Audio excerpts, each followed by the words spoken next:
South ఇండియాలోనే అతి తక్కువ ధరలకే నాణ్యమైన రత్నాలని అందించే ఏకైక సంస్థ 6JVR.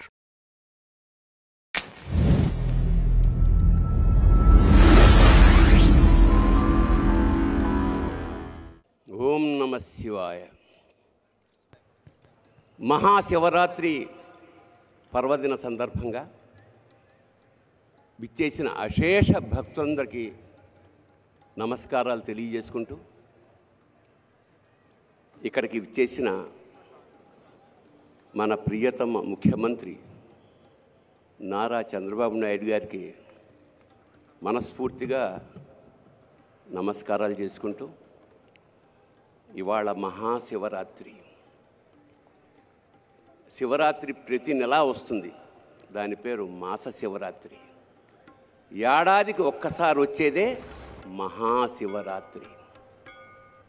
ఈ మహాశివరాత్రి సందర్భంగా ఆ పరమేశ్వరుడు మహానందపడుతున్నాడు. కారణం ఏమిటంటే, శివుడు ఇవాళ చంద్రబాబు గారిని ధరించి చంద్రశేఖరుడయ్యాడు. శిఖ మీద ధరించాడు కాబట్టి చంద్రశేఖరుడు. అలాంటి ఇవాళ తెలుగు జాతంతా గర్వపడేలాగా భవిష్యత్ నిర్దేశనం చేస్తున్న ఆ మంత్రి మండలందరికీ చాలా ఆనందంగాను గర్వంగాను నమస్కారం చేసుకుంటూ, సామాన్య స్థాయి నుంచి ఇవాళ అంచెలంచెలుగా ఎదుగుతూ ఒక మహావటవృక్షంలా తయారైన వంశీకృష్ణ గారికి నిజంగా అభినందనలు తెలియజేస్తూ, ఇవాళ ఇంత మహాసభని ఏర్పాటు చేయగలిగారు. అలాగే మహా టీవీ ఇవాళ మహాభక్తి టీవీగా కూడా ఇవాళ నుంచి ఆరంభమైంది. ఇంకా భక్తి ఎల్లడలా యావత్ ఆంధ్రదేశం 2 రాష్ట్రాలకి వెదజల్లుతుందని మనస్ఫూర్తిగా నమ్ముకుంటూ, భక్తి అంటే విభక్తము కానిది భక్తి, అచంచలమైన ఏకారాధన మాట. ఈ సందర్భంగా ఒక చిన్న పిట్ట కథ చెప్పి ఆ తర్వాత శివతత్వంలోకి వెడదాం. ఒక బిజినెస్ మ్యాన్కి బాగా డబ్బులు వచ్చాయి. బాగా డబ్బులు వచ్చిన సందర్భంలో అతను వజ్రాల ఉంగరం చేయించుకున్న నవరత్నాలది. మరి ఏం కక్కుర్తి పడ్డాడో, కొంచెం తక్కువ వచ్చింది అందులో బంగారం. పెట్టుకున్నాక రాత్రి తీసేద్దామంటే బిగుసుకుపోయింది, రావట్లా. ఏదో ఆయిల్ రాశాడు, కష్టపడ్డాడు, రాలేదు. రాత్రంతా ప్రయత్నిస్తే వేలు ఉబ్బిపోయింది. పొద్దున్నే భార్యకి చూపించాడు, వేలు ఉబ్బిపోయింది, ఏం చేయమంటావని. మరి ఎట్లాగా వెళ్ళి చూపించండి అంటే కంసాలి దగ్గర తీసుకెళ్ళాడు కట్ చేయించి. అతను అన్నాడు, కాదండి బాగా వాచిపోయింది, కష్టం, ఒకసారి డాక్టర్కి చూపించండి. డాక్టర్కి చూపించుంటే కట్ చేయాల్సింది అంటే ఏంటి వేలు అన్నారు. కాదు ఉంగరం. మరి ఎలాగా రావట్లేదు. అప్పుడు వాళ్ళ భార్య చెప్పింది, ఒక పని చేద్దామండి, నాకు వెంకటేశ్వర స్వామి అంటే విపరీతమైన భక్తి, ఆయన్ని మొక్కుకోండి, అదే యాజ్ ఇట్ ఈజ్గా వచ్చేస్తుంది అని. సరే వెంకటేశ్వర స్వామికి మొక్కుకున్నాడు. ఏమని మొక్కుకున్నాడు? స్వామి, ఈ ఉంగరం లూజ్ అయ్యి చచ్చిపోతున్నాను, దీంతో ఇది గనక పడిపోతే వచ్చేస్తే గనక నీకు ఉంగరం యాజ్ ఇట్ ఈజ్గా హుండీలో వేసేస్తాను అన్నాడు. వెంకటేశ్వర స్వామి ఇలాంటి విషయాల్లో చాలా హాయిగా చిరునవ్వు నవ్వుతూ అలాగే అన్నాడు. కట్ చేస్తే నెక్స్ట్ డే కల్లా వాపు తగ్గిపోయి ఉంగరం వచ్చేసింది. చెప్పాను నేను వెంకటేశ్వర స్వామిని నమ్ముకుంటే ఎలా ఉంటుందో అని. వెంటనే తిరుపతి ప్రయాణం అయ్యారు వీళ్ళు. తీరా అక్కడికి వెళ్ళేటసరికి పేపర్లో గుండె పగిలే వార్త ఏమిటంటే, బంగారం ధర అమాంతంగా 100 రెట్లు పెరిగిపోయింది. అంటే ఇప్పుడు 50,000 ఉన్నది 5 లక్షలు అయింది అనుకోండి. ఇంత డబ్బు ఉంగరం వేస్తానన్నాను, ఇదేమిటిది అని చెప్పి అతను వెంకటేశ్వర స్వామితో మళ్ళీ ఒక కాంట్రాక్ట్ ఒప్పుకున్నాడు.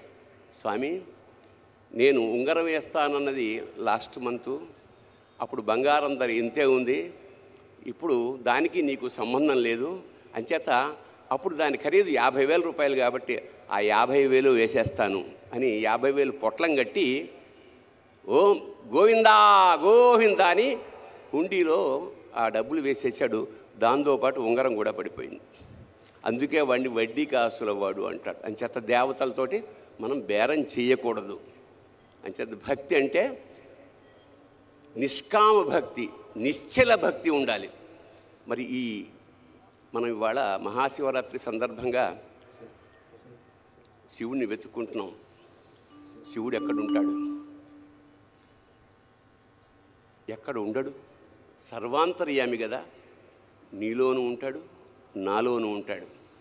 నాలోన శివుడు గలడు, నీలోన శివుడు గలడు. నాలోన శివుడు గలడు, నీలోన శివుడు గలడు. నాలోన శివుడు గలడు, నీలోన శివుడు గలడు. నాలోన గల శివుడు, నీలోన గల శివుడు లోకములేలగలడు. నాలోన గల శివుడు, నీలోన గల శివుడు లోకములేలగలడు. కోరితే శోకము బాపగలడు.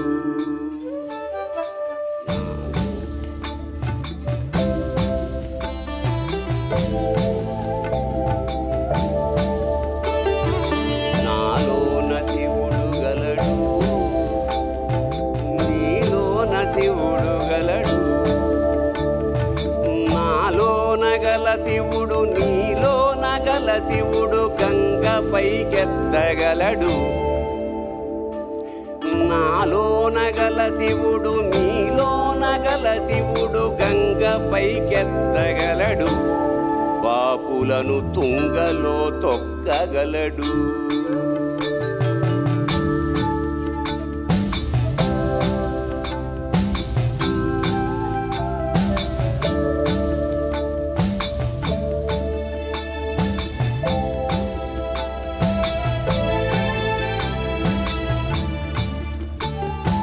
నాలోన గల శివుడు, నీలోన గల శివుడు ఒక కన్ను తెరవగలడు.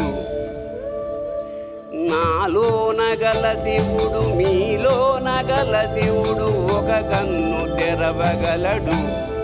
వద్దంటే రెంటిని మూయగలడు.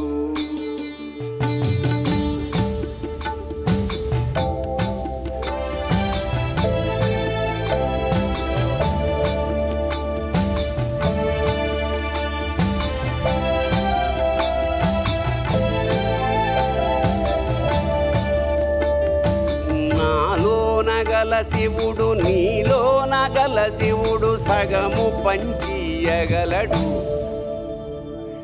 నాలోన గల శివుడు, నీలోన గల శివుడు సగము పంచియగలడు. తిక్కతో అసలు తుంచేయగలడు. శివుడు గలడు, నీలోన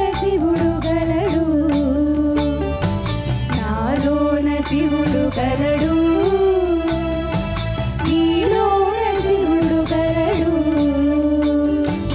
నాలోన గల శివుడు, నీలోన గల శివుడు నాటకాలాడగలడు.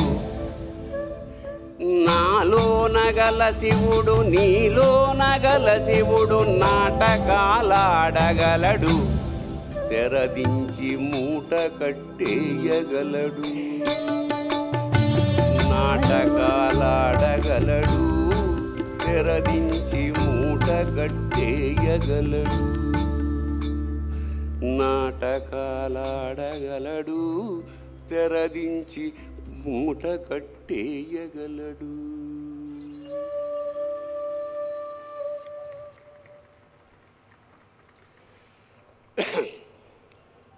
శివుడికి విష్ణువుకి భేదం లేదు. మనం అజ్ఞానం కొద్దీ శివుడు వేరు విష్ణువు వేరు అనుకుంటుంటాం.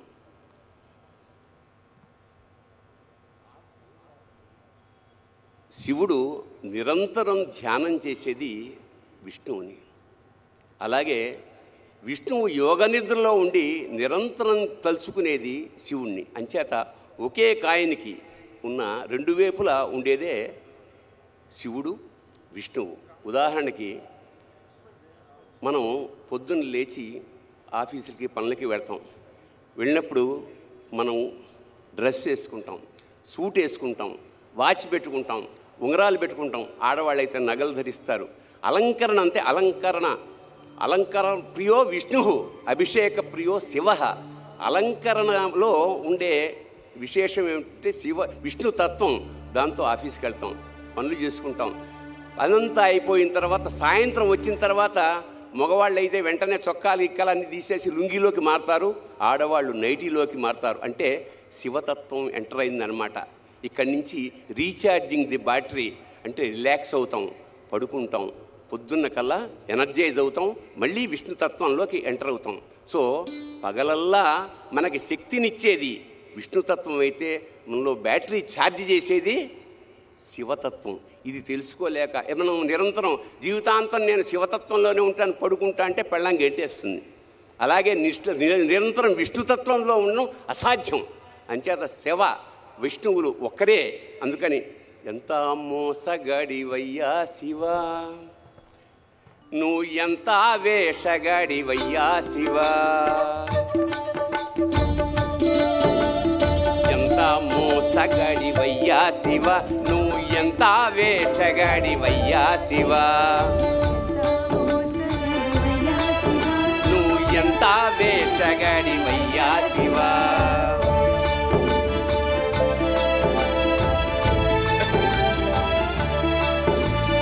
బయటికేమో లింగ రూపమయ్యా శివా, బయటికేమో లింగ రూపమయ్యా శివ, నువ్వు లోపల శ్రీరంగ రూపమయ్యా శివ. ఎంత మోసగాడివయ్యా శివ, నువ్వు ఎంత వేషగాడివయ్యా శివ,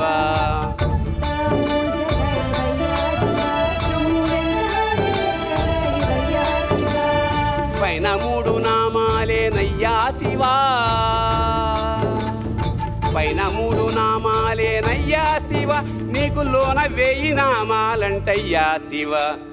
ఎంత మోసగాడివయ్యా శివ, నువ్వు ఎంత వేషగాడివయ్యా శివ, ఎంత మోసగాడివయ్యా శివ, నువ్వు ఎంత వేషగాడివయ్యా శివ. పైనే అభిషేకాలయ్యా శివా, పైనే అభిషేకాలయ్యా శివ, నీకు అలంకారమంట లోపలయ్యా శివ. ఎంత మోసగాడివయ్యా శివ, నువ్వు ఎంత వేషగాడివయ్యా శివ, ఎంత మోసగాడివయ్యా శివ, నువ్వు ఎంత వేషగాడివయ్యా శివ. బయటికేమో తోలు బట్టలయ్యా శివా, బయటికేమో తోలు బట్టలయ్యా శివ, నీకు లోపల పీతాంబరాలయ్యా శివ. ఎంత మోసగాడివయ్యా శివ, నువ్వు ఎంత వేషగాడివయ్యా శివ, ఎంత మోసగాడివయ్యా శివ, నువ్వు ఎంత వేషగాడివయ్యా శివ. వల్లకాడే వైకుంఠమయ్యా శివా, వల్లకాడే వైకుంఠమయ్యా శివ, నీకు కాలకూటమే అమృతమయ్యా శివ. ఎంత మోసగాడివయ్యా శివ, నువ్వు ఎంత వేషగాడివయ్యా శివ, ఎంత మోసగాడివయ్యా శివ, నువ్వు ఎంత వేషగాడివయ్యా శివ. కడదేర్చేవాడవివే అయ్యా శివా, కడదేర్చేవాడవివే అయ్యా శివ, మమ్ము కాపాడేవాడవివే అయ్యా శివ. ఎంత మోసగాడివయ్యా శివ, నువ్వు ఎంత వేషగాడివయ్యా శివ, ఎంత మోసగాడివయ్యా శివ, నువ్వు ఎంత వేషగాడివయ్యా శివ. ఎంత పిచ్చివాడివయ్యా శివ, ఎంత పిచ్చివాడివయ్యా శివ, నువ్వు ఎంత మంచి ఎంతెంత మంచి ఎంతెంత మంచివాడివయ్యా శివ. ఆటగదరా శివ గానం చేయడానికి మా టీంతో శ్రీశైలం వెళ్ళాను. అక్కడ మేమందరం పాట పాడాక అభిషేకం చేసుకుంటుంటే ఒక పెద్ద ఆవిడ వచ్చింది. తెల్లటి విభూది, తెల్లటి జుట్టు, వయసు ఒక 70 ఏళ్ళు ఉంటుంది. ఆవిడ అభిషేకం చేస్తూ ఈ జన్మకి ఇంతేరా మల్లన్న అంది. అంటూ ఆవిడ కన్నీటి బొట్టుని శివలింగం మీద జారవిడిచింది. అంటే ఒక విధమైన ఉద్వేగంతో స్టన్ అయిపోయాను నేను. ఎన్ని క్షీరాభిషేకాలు చేస్తే ఇంత పుణ్యం దక్కుతుంది? కన్నీళ్లతో స్వామిని అభిషేకించి ఈ జన్మకి ఇంతేరా మల్లన్న అంది.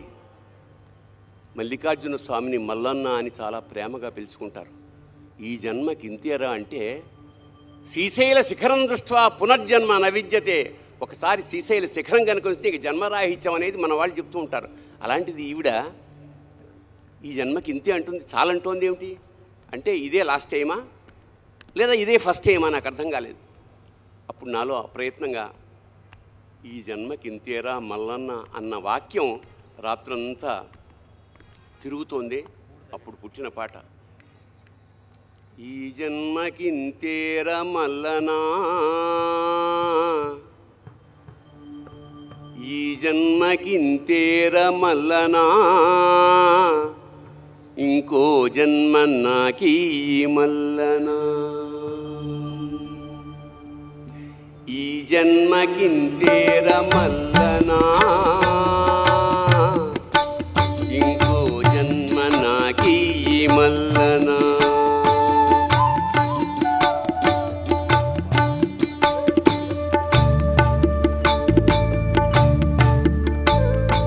తల్లి గర్భములోన మల్లనా,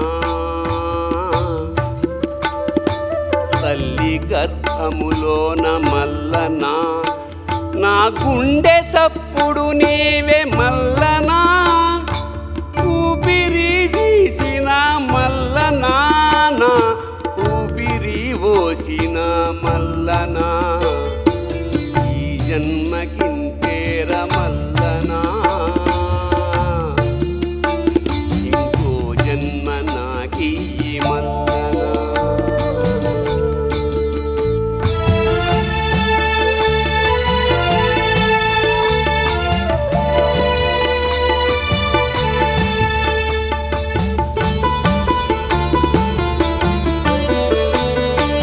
వచ్చేటి జన్మాన మల్లనా, వచ్చేటి జన్మాన మల్లనా, నన్ను మారేడాకును చెయ్యి మల్లనా, మారేడు దళమునై మల్లనా, శిరమున నిమిషమున్నాదాలు మల్లనా, వచ్చేటి జన్మాన మల్లనా, నన్ను మారేడాకును చెయ్యి మల్లనా, మారేడు దళమునై మల్లనా, శిరమున నిమిషమున్నాదాలు మల్లనా.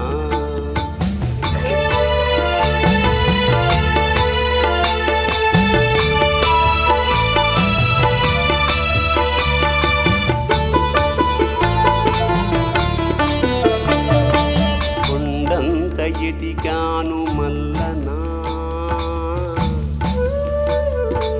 కొండంత ఎదిగాను మల్లనా, నువ్వు కనిపించనే లేదు మల్లనా, కన్నీళ్లతో నేను మల్లనా, నిలువున కాలిపోయానయ్య మల్లనా, ఈ జన్మకింతేర మల్లనా, ఇంకో జన్మ నాకీ మల్లనా.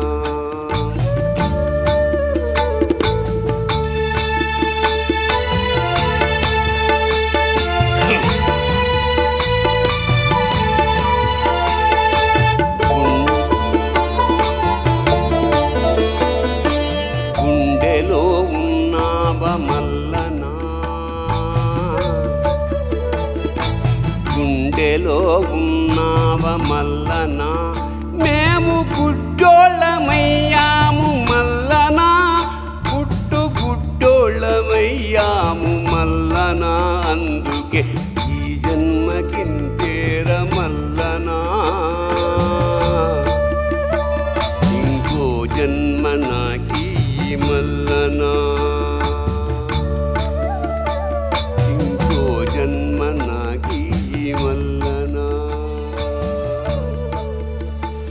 ఇంకో జన్మ నాకీ మళ్ళీ.